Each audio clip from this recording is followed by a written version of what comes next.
sad, happy, anxious, bored.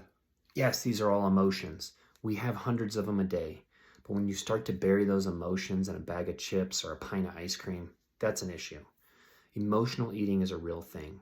And I'm going to give you a 5-step process that you can work through to get rid of the emotional eating and to make it a healthy habit or a healthy behavior instead.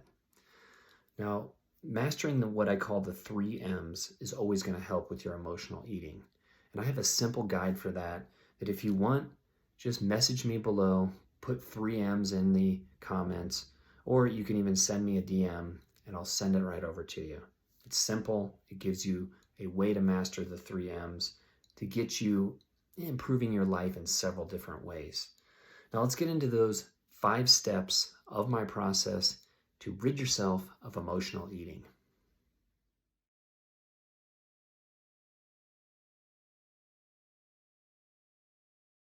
The first step in the 5-step process to squash emotional eating is you have to identify your triggers.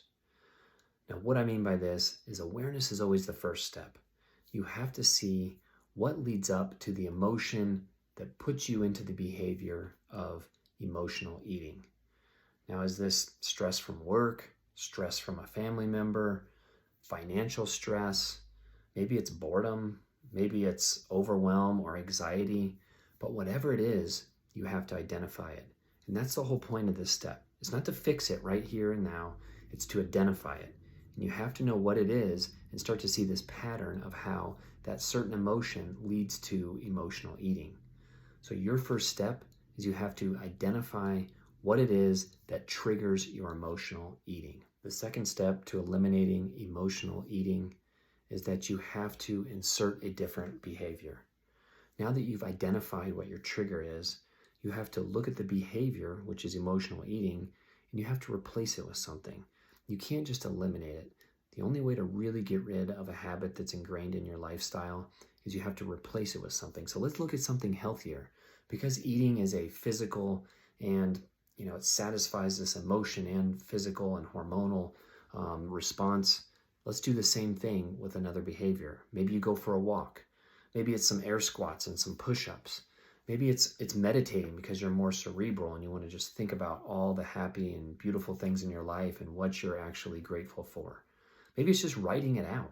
But whatever it is, let's replace that behavior with something that's healthier for you that still stimulates a physical, mental, and emotional response. The third step in eliminating emotional eating is to be selfish. Now, this isn't a bad thing. This means taking care of yourself and doing the things that fill you up and refresh you and make you a better person. For me, that's playing golf. I get to go out with my friends. I get to walk. I get to be in nature. I get to be athletic and move. All those things help me to be a better person, to be there for my family, to be more productive at work. But without those things, you just keep draining your tank and running out of energy. Whatever it is that helps you, you got to figure it out. You got to make it a part of your life. It helps reduce stress. It helps recharge your battery. It gives you positive energy so that you can be a better person.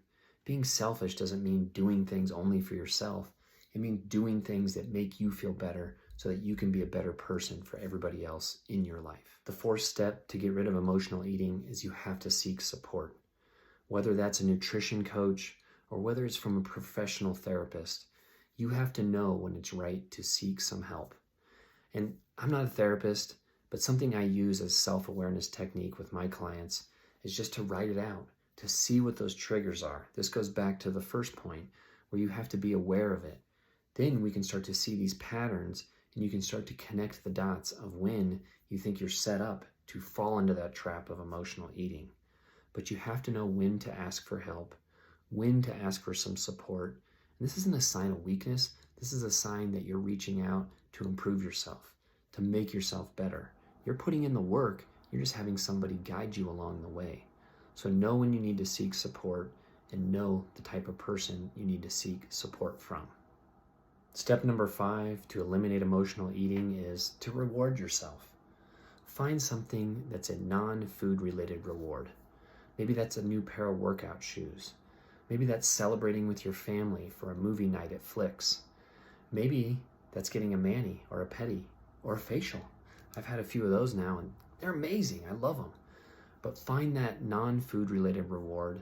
And when you accomplish what you've been working towards or one of those little checkpoints along the way, reward yourself. This is the most effective way to ingrain a habit and behavior in your life. Is with a positive reward, you start to drive that positive activity into your life, and this starts to make it a habit in your life. If we don't celebrate it and reward ourselves, then we don't really kind of account that it happened. So go ahead, reward yourself and celebrate. Remember that a great way to eliminate emotional eating is that you need to be mentally, physically, and emotionally satisfied with what you're doing in your life. I call these the 3 M's, and if you want a simple guide that helps you with these and gets you started on all 3 of them, just send me a message below, or you can DM me, or shoot, you can text me, because you probably have my phone number, and I'll send it over to you. No questions asked, just a little thank you for listening and supporting me. If you would, like and subscribe to the channel. I'm going to try to make it a little more exciting, get some better videography going in here, have it a little more visually attractive. So like and subscribe so we can start making this a little better effort so that you guys can keep learning and keep improving your health. Thanks.